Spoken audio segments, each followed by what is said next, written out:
घरी जाऊन भविष्य सांगू लागला महाराज.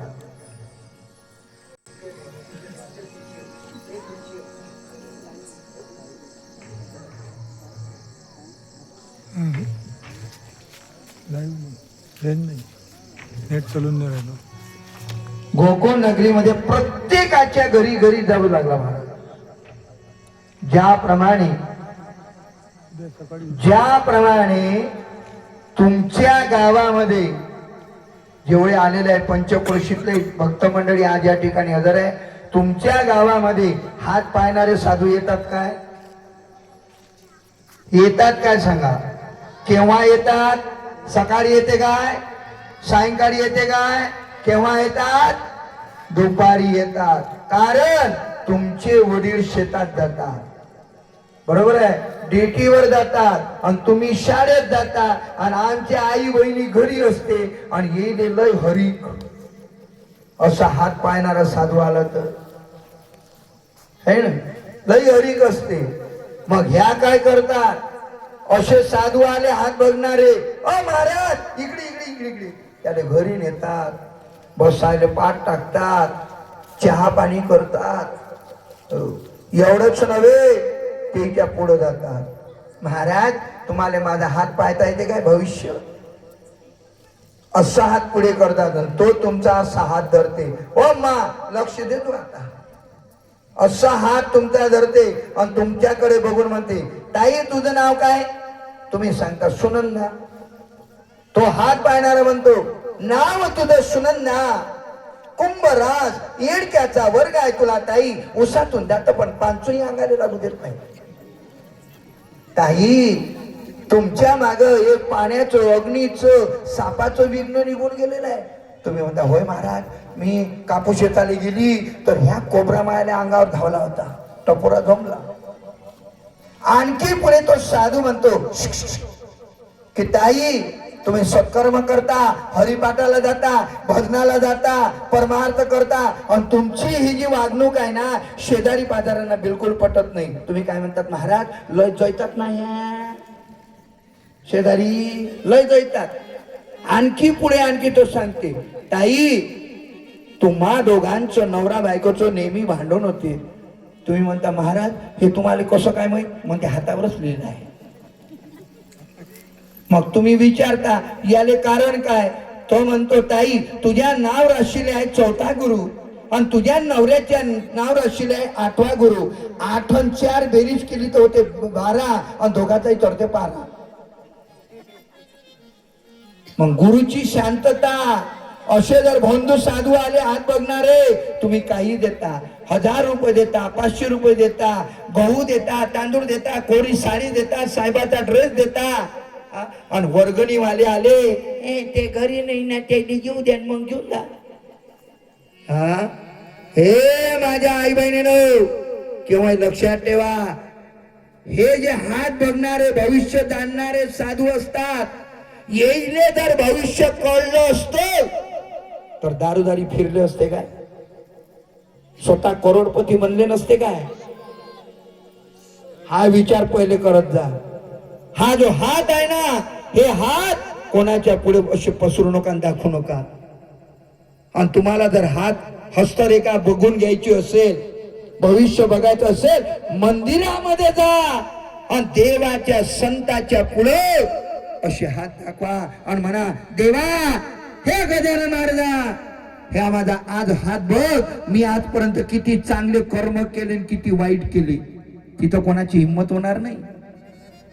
आणि असे बंधू साधू कधी आले भविष्य बघणारे हात पाहणारे तर तुम्ही काही देऊन देता. अरे ही जी हस्तरेषा आहे ही कर्मानुसार बदलत असते महाराज, कर्मानुसार.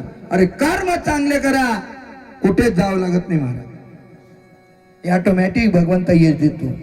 मामरगड गोकुळ नगरीमध्ये गेला, नंद बाबाच्या राजवाड्याजवळ जाऊन उभा राहिला. नंद बाबाला कळलं ब्राह्मण आलेला आहे म्हणून उठले, सामोऱ्या गेले, ब्राह्मणाचं स्वागत केलं, हात जोडले, आतमध्ये आणलं, बसायला आसन दिलं. मामडवर बसलेला आहे, नंद बाबा बसलेले आहे. एवढंच नव्हे तर नंद बाबा यशोदा म्हणाले, माझ्या या मुलांचं भविष्य सांगा. आता इकडे गर्ग मुनीने नामविधीकरण केलं होतं. कोणाचं? त्या मुलाचं, यशोदेच्या मुलाचं नाव ठेवलं तर कृष्ण.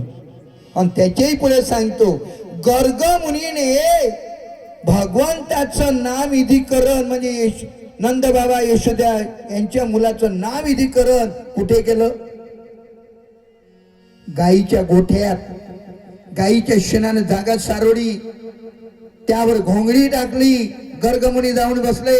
यशोदा मुलाला घेऊन आली, रोहिणी आपल्या मुलाला घेऊन आली आणि त्या ठिकाणी नामविधीकरण झालं.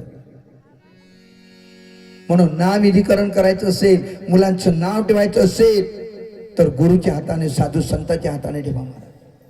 आता तर गर्भ जसा राहते आणि नावही ठेवणं चालू होऊन जाते. मुलगा झाले तर हे ठेवतो, मुलगी झाली तर ते ठेवतो. नाव हे शरीराला, या देहाला शोभलं पाहिजे ते नाव. आणि नावासारखे कर्म झाले पाहिजे, कर्म केले पाहिजे. नाव असते गोपाल, कधी गाईची सेवा केली नाही. नाव आहे प्रकाश, जीवनामध्ये अंधार. तेव्हा नंद बाबा म्हणतात, माझ्या मुलाचं भविष्य सांगा. तेव्हा मामळ भट म्हणून राहिला, नंद बाबा, गर्ग मुनीने काढून दिलेली जन्मकुंडली बरोबर आहे, परंतु या मुलाचं पुढचं भविष्य यामध्ये लिहिलेलं नाही आहे. कारण तुमच्या घरी हा जो मुलगा जो जन्माला आला ना, हा शत्रू म्हणून आला. हा पुढे तुम्हाला त्रास देणार आहे, घरावर आपत्ती आणणार आहे, तुमचा छळ करणार आहे, तुमच्या डोळ्यातून अश्रू पाडणार आहे. नंद बाबा यशोदे, पुढचा जर प्रश्न तुम्हाला मिटवायचा असेल तर एक काम करा, माझ्या समोर या राजवाड्याच्या अंगणामध्ये 3.5 हाताचा खड्डा खोदा आणि या मुलाला जिवंत दाबून द्या.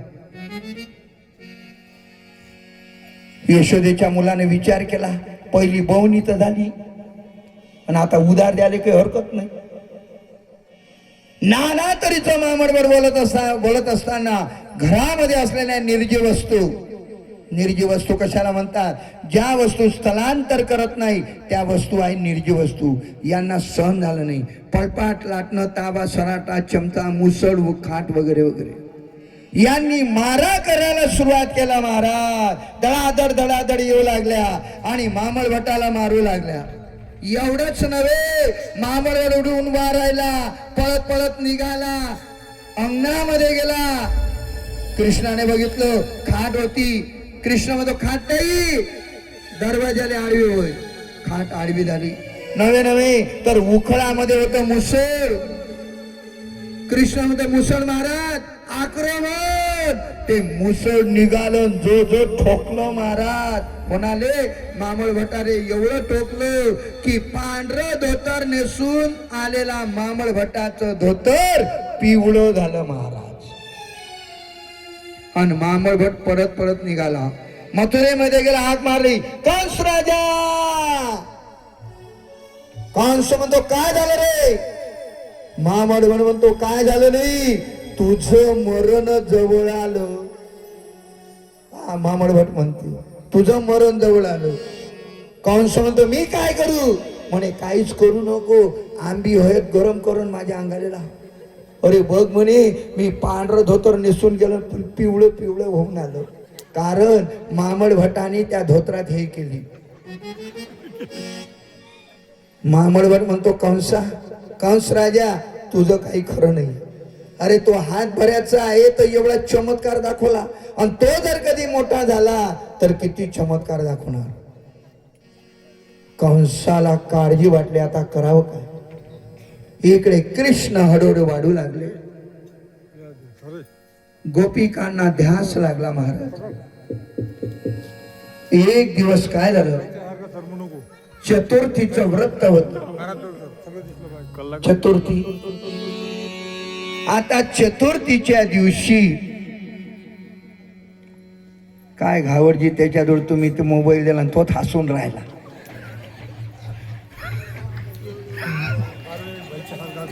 दे बाबा. म्हणजे असा पाहिजे हसते. मी म्हणतो बाबा पोरगी पाहायला जाईल, ते मुलगी चाय घेऊन हात अरे पैशासारखं ढोबर पाहिजे. चांगला आहे, कारण मुख हे हस्त असलं पाहिजे, अलग हास्य चेहरा असला पाहिजे. इकडे बारे, हो, हास्य चेहरा, इकडे बारे. त्याच्याकडे बघून आपण प्रसन्न होतो. नाहीतर काही काही जणांचे चेहरे आहे हे बा असे, इकडे बारे. त्याच्याकडे चेहऱ्याकडे पाहिल्यानंतर असं वाटते आजचा दिवस काही बरं जात नाही. म्हणून चेहरा कसा पाहिजे, हास्य चेहरा पाहिजे. पैशासारखं सरमू नको नाकडे. कसं रे बाबा, कसं आमचं कसं रे. चतुर्थीचं व्रत होतं महाराज, चतुर्थी होती. आता चतुर्थीच्या दिवशी तुम्ही कोणाचं पूजन करता? जोऱ्यानं बोल ना, जोऱ्यानं बोला. गणपतीचं, बरोबर आहे ना, पूजन करताना. त्याचप्रमाणे यशोदेने काय केलं, हातामध्ये पंचारती घेतली आणि गणपतीचं पूजन करण्याकरता देवाऱ्याकडे जाऊ लागली. देवाऱ्यामध्ये गेली, खाली बसली आणि पूजन करू लागली. तेवढ्यात काय झालं, हा कृष्ण बाहेर गेला होता आणि तो बाहेरून हळूहळू घरामध्ये आला आणि आईच्या मागे जाऊन उभा राहिला.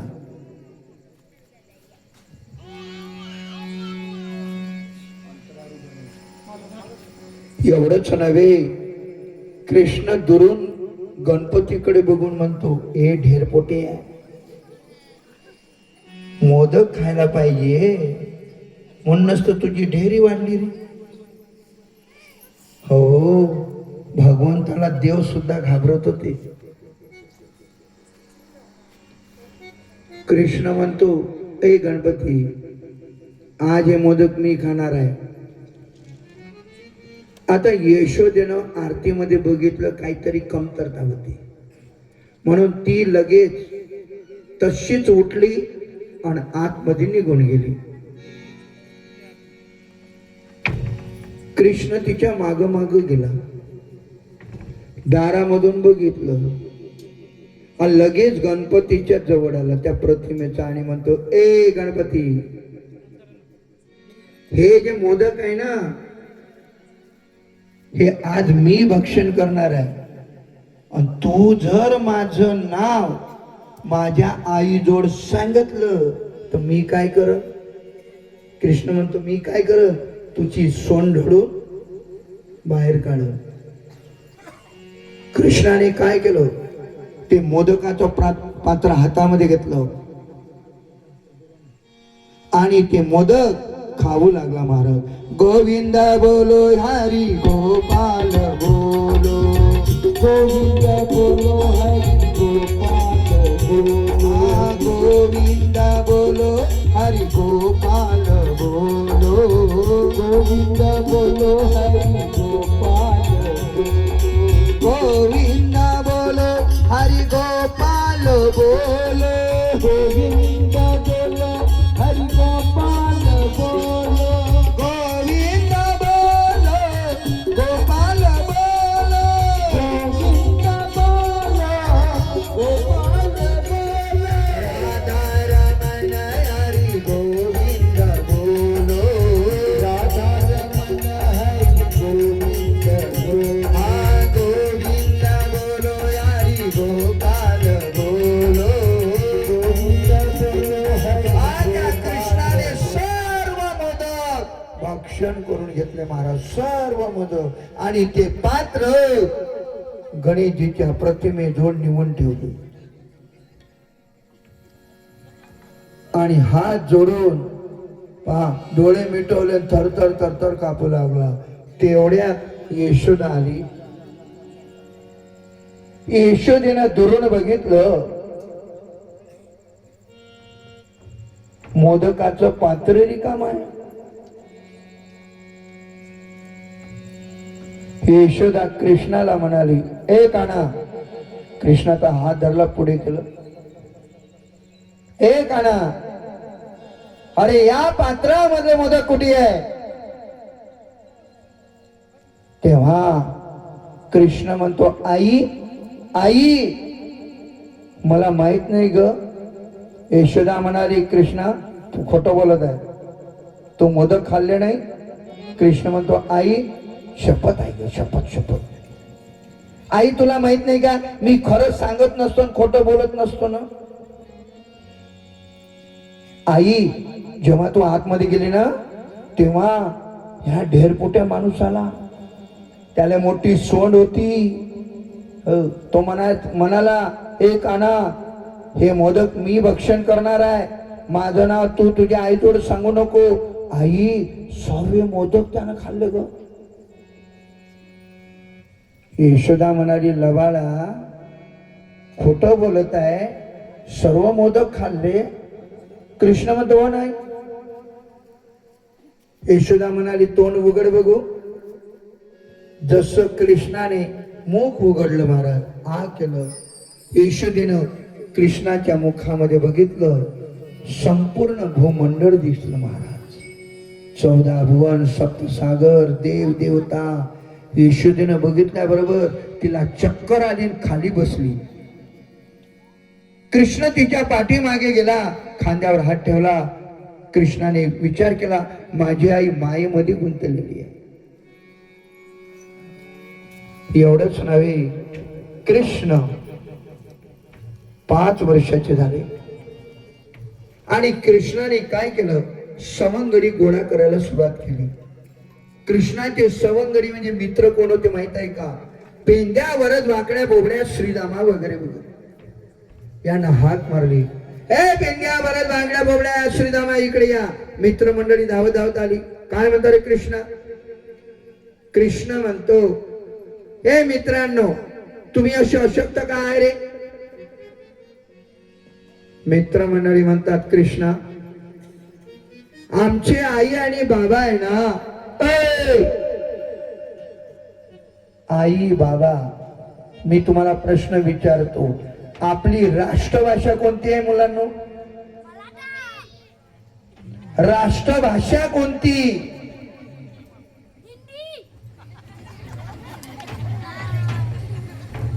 राष्ट्रभाषा कोणती? आता म्हण इंग्रजी. लय कठीण आहे महाराज, खरंच ना. कुठे आपण चाललोय काही समजूनच नाही राहिलं.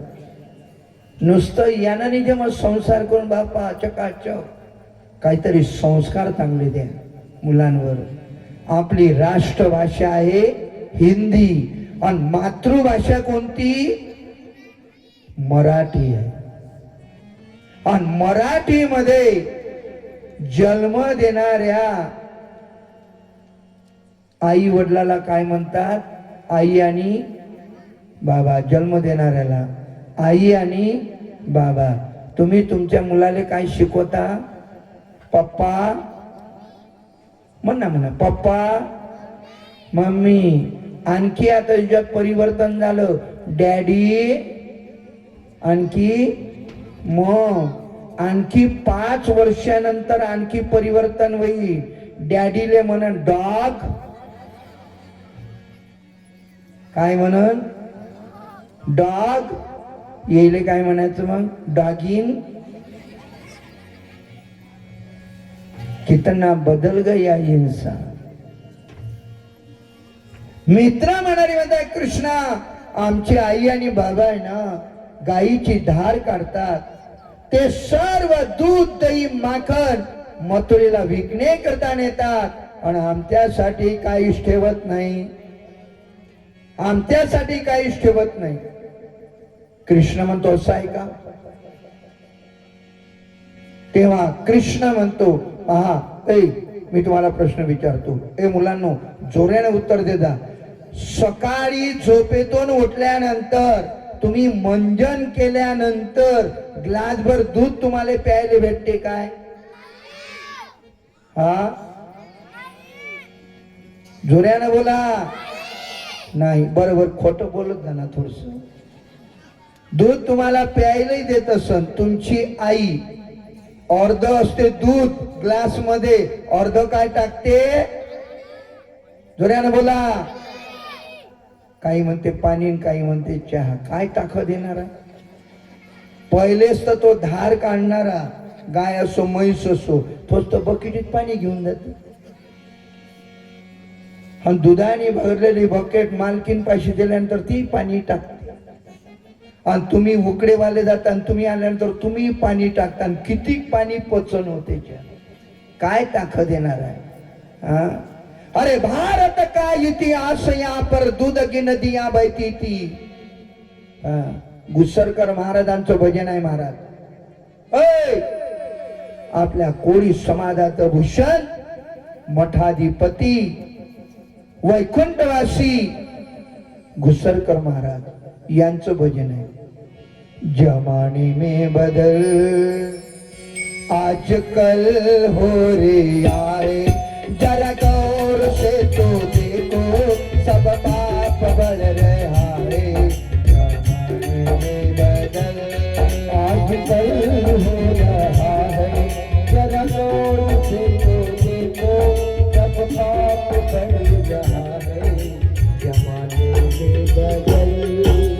भारत का इतिहास यहाँ पर दूध की नदियाँ बहते थे. हर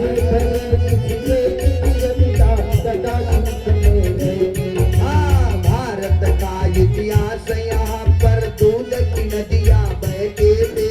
हर जनता सदा सुख में रहती. मगर आज खाने को मिलती न रोटी, दही दूध माता की आशा टूटी. यहाँ पर करोड़ों कटती है गैया, कैसे खुश रहेगा इसमें कन्हैया, कैसे खुश रहेगा इसमें कन्हैया. कहीं कहीं एक धुंधल बनते, कहीं कहीं एक धुंधल बनते, पानी भर कर रात को. जमाने में बदल आजकल हो रहा है, जरा गौर से तो देखो सब पाप बढ़ रहा है. जमाने में बदल. कोणाचं भजन आहे? श्री संत घुसरकर महाराजांचं. किती कळवळा होता घुसरकर महाराजांना. स्वतः लिहिलेलं भजन आहे. कवित्व करायची. भारत का इतिहास यहाँ पर दूध की नदियां बहती थी. पूर्वी किती दूध असायचं महाराज. गायीने जर कधी वासराला जन्म दिला तर 12 दिवस ते दूध विकत नव्हते. हो, शेजारी पाजाऱ्यांना देत होते महाराज. बरोबर आहे ना आई? आणि आता त्याचे पैसे करून घेतात. आणि शक्यतोवर तर आहेच नाही. आता तर बापा थैली आहे, पॅकेट अमूल दूध आहे ना, त्याच्यात कोणाचं दूध आहे काही माहित नाही. अभिषेक करायचा असेल मंदिरामध्ये पंचामृत पाहिजे, आणि ते पंचामृत गाईपासून बनते. गाईचं दूध, दही, माखण आहे ना, गोमूत्र वगैरे वगैरे. आणि गाईचं दूध जर कधी भेटलं नाही तर थैली आणि त्यात बंदी फोडून देते त्या पिंडीवर. त्या अभिषेक होत नाही महाराज. म्हणून ही स्थिती आहे. म्हणून येतो कळवळा म्हणून या. कृष्ण म्हणतो असं आहे का, मग आपण एक काम करूया, चोरी करूया. परंतु भगवंताने चोरी कशाची केली? चित्ताची चोरी केली महाराज. गोपिकाकडे जायचा, कृष्ण सवंगड्यांना घेऊन दही दूध खायचा, माटा फोडायचा. बरं, हेच कृत्य लक्ष इकडे दे. हेच कृत्य कृष्णाने स्वतःच्या घरी केलं महाराज. स्वतःच्या घराला सोडलं नाही भगवंताने. एक दिवस यशोदा आपला महल स्वच्छ करत होती. हातामध्ये केरसुणी. कृष्णा बाहेर खेळायला गेलेला होता. तेवढ्यात कृष्ण धावत धावत घरी आला. आल्याबरोबर आईचा हात धरला आणि म्हणाला, आई आई आई, मला लय भूक लागली ग, मला काहीतरी खायला दे ना. तेव्हा यशोदेनं कृष्णाला खाली बसवलं, केरसुनी हातामध्ये घेतली यशोदेनं आणि आतमध्ये गेली आणि कृष्णाकरता एका पात्रामध्ये खाण्याकरता पदार्थ आणले. कृष्णा त्या बाजूला जाऊन बसले आणि प्रेमाने आनंदाने कृष्णाला घास पुरवू लागले, महाराज चारू चारू लागली. ए मुलांना, तुमच्या तोंडाले पाणी सुटलं असं. मी तुम्हाला एक प्रश्न विचारतो, तुमची आई, लहान लहान मुलांना, तुमची आई तुम्हाला असं जीव घालते काय? जोराने हो किंवा नाही सांगा, सत्य सांगा, फक्त खरं सांगा. तुम्हाला जीव घालते काय? अरे हो किंवा नाही, जोऱ्याने बोला, घाबरू नका, जोऱ्याने बोला, जोऱ्याने बोला. हे लेकरं तुमचेच होय ना? मी तर नाही आणली तिकडून आंबड्यावर. काय हसतं माय, खरं प्रेम आहे तुमच्या मुलांच्या विषयी. अरे आई तिला म्हटलेलं आहे की स्वयंपाक झाल्यानंतर प्रथम घास मुलाच्या मुखामध्ये घालते. ती आई आहे महाराज. आणि आता तर काही काही ठिकाणी लेकराची पर्वा करत नाही. काही की बाय भाज्याचा घाणा काढला का? मी एकी जणीला विचारलं, मी का ग तू हे भजे काढत असताना का? हे नाही म्हणे महाराज, याच्यात मीठ कमी आहे का, तिखट कमी आहे का पाहत आहे. मी घे ना तुझी 1-2 प्लेट डटावून. लय कठीण आहे पुरुष मंडळींनो. हो, पहिले जे होतं, पहिला जो इतिहास होता, खरोखर पती नवऱ्यासाठी पत्नी जेवाची थांबायची, आता नाही थांबत. आले असं मग हॉटेलला तू जेवण, तोपर्यंत काय उपाशी राहू? काही काही ठिकाणी तर अशी स्थिती आहे, नवरा जर शेतामधून कधी आला तर पत्नी ताटही वाढत नाही. त्याला म्हणते तिथं काय घेतलेलं, घ्या, मी दिवसभराची थकली नाही, मी थोडसा आराम करतो. बरोबर आहे की चूक आहे रे बाबू? जोरानं बोला, घ्या ऐकून. तुमच्या दणके भेटते लागतात.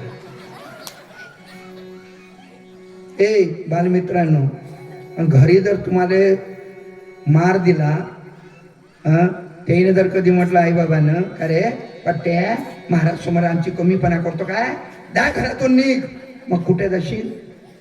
कुठे जाशील? तेव्हा तो म्हणते तुमच्यासोबत येतो. येईल तर बरं जाईल का? बरं केलं म्हणते पाप. आता यशोदेनं दूध तापायला ठेवलेलं होतं, म्हणून तिनं काय केलं, पात्र खाली ठेवलं, लगेच उठली आणि आतमध्ये निघून गेली. कृष्ण उठून उभा राहिला, डोळे वटारले, विचार केला, माझ्या आईला माझ्यापेक्षा हे दूध प्रिय झालेलं आहे. त्यानं काय केलं, ते पात्र होतं ते घेतलं, जोऱ्यानं फेकून दिलं महाराज.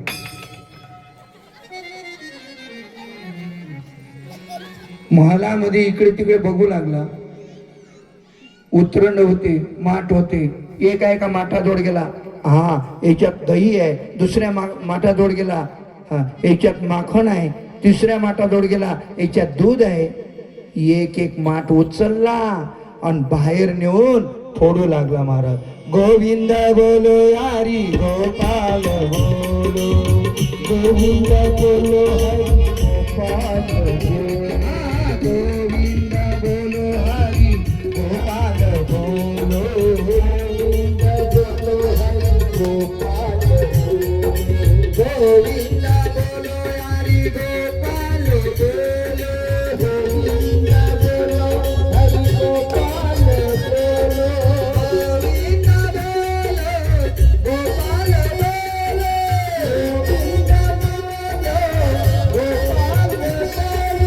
गोविंद बोलो गोपाल बोलो,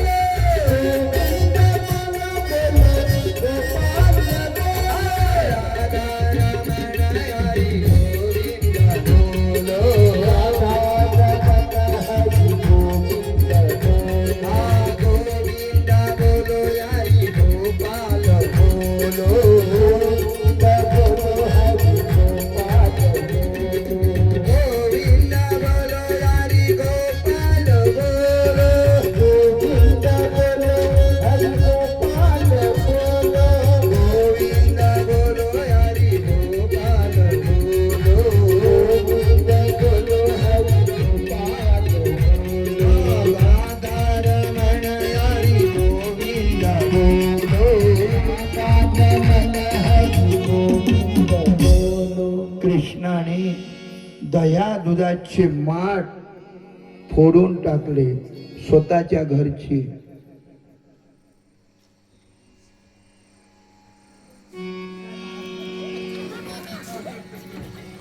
काय होय?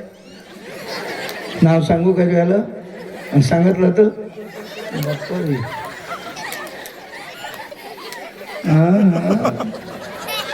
ए कृष्णाचं नाव सांगायचं काय? आपण कोणाचे मित्र आहोत? कोणाचे मित्र बनता?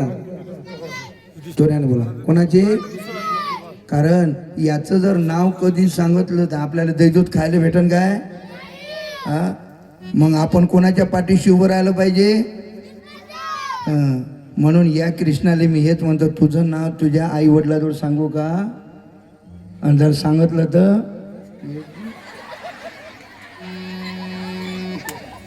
तेवढ्यात यशोदा आली. यशोदेनं बाहेर बघितलं, दया दुधाचे माठ नव्हते.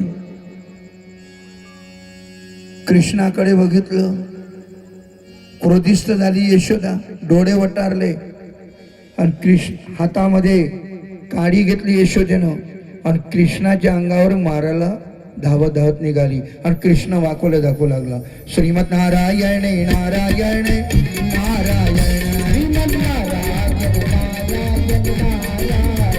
श्रीमत नारायण नारायण नारायण. शेवट यशोदा दमली महाराज.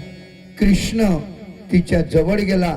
जसा जवळ गेला बरोबर यशोदेने तिचा कान धरला. ए कृष्णा, अरे तू गोपिकांच्या घरी जाऊन दैदूत भक्षण करतो, माठ पडतोच आणि तेच कृत्य तू आज स्वतःच्या घरी सुद्धा केलेलं आहे.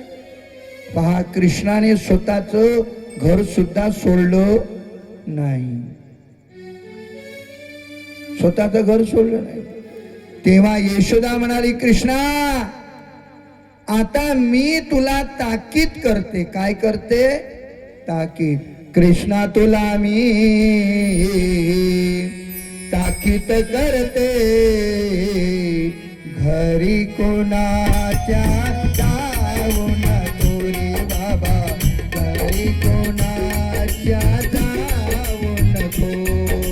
कृष्णा तुला मी ताकीद करते, घरी कोणाच्या जाऊ नको रे बाबा, घरी कोणाच्या जाऊ नको. सगळ्या घरी बाट बोटला, माठ दयाचे सोडू नको. सगळ्या घरी बाट बोटला, माठ दयाचे सोडू नको. गवड्या घरी बाट बोटला, माठ दयाचे सोडू नको. रागिट तुझा पितानंद, रागिट तुझा पितानंद, रागिट तुझा पितानंद, मारत याचा खाऊ नको. कृष्णा तुला मी ताकीद करते, घरी कोणाच्या जाऊ नको रे बाबा, घरी कोणाच्या जाऊ नको. दासगिरी महाराज तुला मी ताकीद करते. 11:15 वाजले आहे, आता कथा बंद कर. चालू देऊ काय कथा? जोरानं बोला. अच्छा, 5 ते 4 वाजेपर्यंत ना, बरोबर आहे? तुम्ही बसणार ना? ठीक आहे, आता मी येतो जेवण करू. किती आनंद आहे महाराज. आज कथेचा 5वा दिवस. कथेचे दिवस किती बाकी राहिलेले आहे? 2 दिवस. 2 दिवस आपल्याला भरपूर आनंद प्राप्त करून घ्यायचा आहे. उद्याची कथा राहणार आहे कृष्णाच्या बालखोड्या. खूप आनंद घ्यायचा आहे. गोपिका वगैरे, राधा, राधेचा कृष्णाचा झगडा, त्यानंतर कृष्ण गाई वासरांना घेऊन, मित्रमंडळींना घेऊन वृंदावनामध्ये गाई चारण्याकरता जातो, तेव्हा कोणते खेळ खेळतो ते आपल्याला बघायचं आहे. त्यानंतर गोवर्धन पूजा, विद्याधर राजाला शापातून कसे मुक्त करतात ती कथा, त्यानंतर